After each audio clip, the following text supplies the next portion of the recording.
Double range engine की सरकार इस समय जल संरक्षण पर बहुत तेजी से काम कर रही है, लेकिन फिर भी कहीं न कहीं समाज का इसमें संलिप्तता नहीं होने के कारण सरकार का यह उचित पहल धीरे धीरे कमजोर हो रहा है। अगर बात की जाए सोने तालाब की, तो वहाँ के समाज के लोगों की जागरूकता बहुत ज्यादा है, इसलिए वह तालाब पूरे वाराणसी में बहुत ही सुंदर दिखता है। और वही बात की जाए सबसे पुराने तालाब की, जो कि भेलूपुर थाना अंतर्गत संकुल धारा आता है, इस तालाब की स्थिति बद से बदतर है। अगर कोई मंत्री विधायक आते हैं तभी उसकी सफाई होती है, अन्यथा उसके बाद उसे उसी तरीके से छोड़ दिया जाता है। इसमें समाज को आगे आना होगा, तभी चाहे हमारे तालाब हो और चाहे हमारे कुएं हो, उसका बचाव हो पाएगा। वही दूसरी तरफ चितईपुर थाना अंतर्गत आदित्य नगर पोखरा में भी स्थिति भयानक दिख रही है। पानी गंदे दिख रहे हैं। यहाँ के लोगों को भी उसके प्रति जागरूक होना चाहिए, क्योंकि सरकार का ही काम केवल जल संरक्षण के नहीं है, इसमें सरकार के साथ जनता को भी आगे आना पड़ेगा। वाराणसी से धनेश्वर साहनी की रिपोर्ट। मैं अशोक कुमार सोनकर, सहायक प्रोफेसर, इतिहास विभाग, समाजीय विज्ञान संकाय, काशी हिंदू विश्वविद्यालय। सर, इसमें डबल रेल इंजन की सरकार है, जल संरक्षण की बात हो रही है, तमाम तालाब जो है, कुएं हैं, सब की बात हो रही है, तो इस विषय में क्या कहेंगे?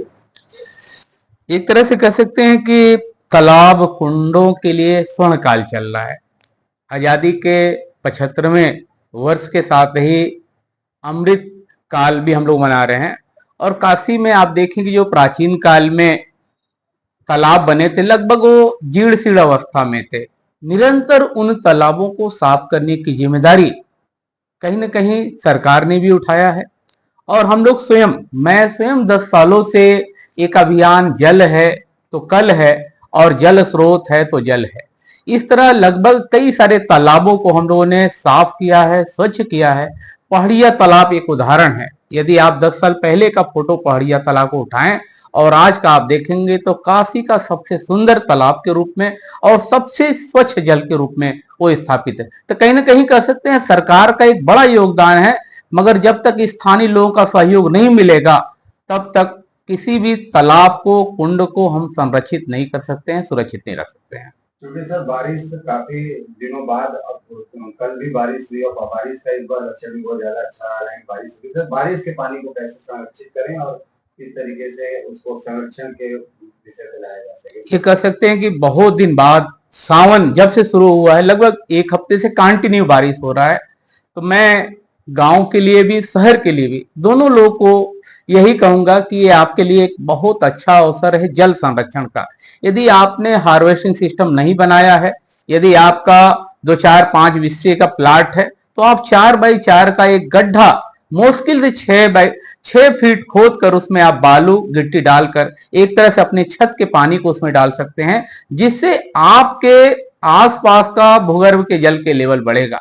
इसके अतिरिक्त आप देखें कि गांव में अक्सर बारिश कम होती है तो किसानों के लिए समस्या हो रहा है। अगर यदि आपके पास बहुत बड़ा भूखंड है तो एक विषय में चाहे तो आप तालाब के रूप में, गड्ढे रूप में खुदवाएं और उसमें प्लास्टिक लगा दें हर तरफ से, जैसे राजस्थान में लोग करते हैं, और उसमें बरसाती पानी का, अपने खेत के पानी को उसमें इस समय डालें, क्योंकि इस समय पर्याप्त रूप में पानी आ रहा है।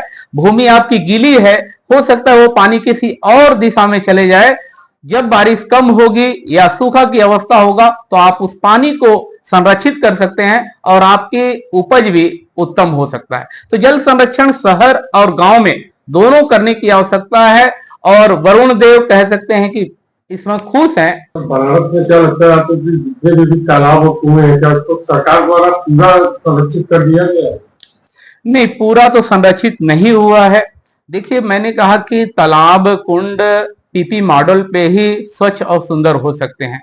सरकार ने जिन तालाबों को स्वच्छ और सुंदर बनाया, स्थानीय लोग क्या उसको संरक्षित कर रहे हैं? क्या हम तालाब का यूज कर रहे हैं, आस पड़ोस के लोग तालाब का यूज कर रहे हैं, मगर सरकार केवल धन दे सकती है, उसको ठेकेदारों से निर्माण कर सकती है। उसको स्वच्छ और सुंदर रखने की स्थानीय लोगों की जिम्मेदारी है।